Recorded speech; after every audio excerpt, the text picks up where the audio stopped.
కూకట్పల్లి నియోజకవర్గంలో ఆధ్యాత్మిక శోభ సంతరించుకుంది. స్థానిక రామాలయంలో అత్యంత వైభవంగా జరిగిన గరుడ హనుమత్ స్వామివార్ల మూర్తి స్థాపన మహోత్సవం భక్తుల కోలాహల మధ్య ఘనంగా నిర్వహించారు. ఈ పవిత్ర కార్యక్రమంలో బీఆర్ఎస్ వర్కింగ్ ప్రెసిడెంట్ మాజీ మంత్రి కల్వకుంట్ల తారక రామారావు పాల్గొని ప్రత్యేక పూజలు నిర్వహించారు.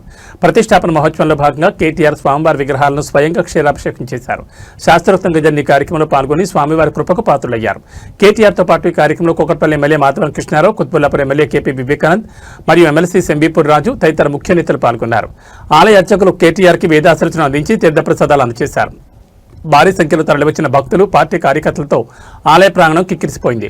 అభివృద్ధి పనులతో పాటు ఆధ్యాత్మిక కార్యక్రమాల్లోనూ చురుగ్గా పాల్గొంటూ నియోజకవర్గ ప్రజలతో కేటీఆర్ మమేకమయ్యారు. ఈ విగ్రహ ప్రతిష్టాపనతో కూకట్పల్లి రామాలయం మరింత ఆధ్యాత్మిక కాంతితో విరాజిల్లుతోంది.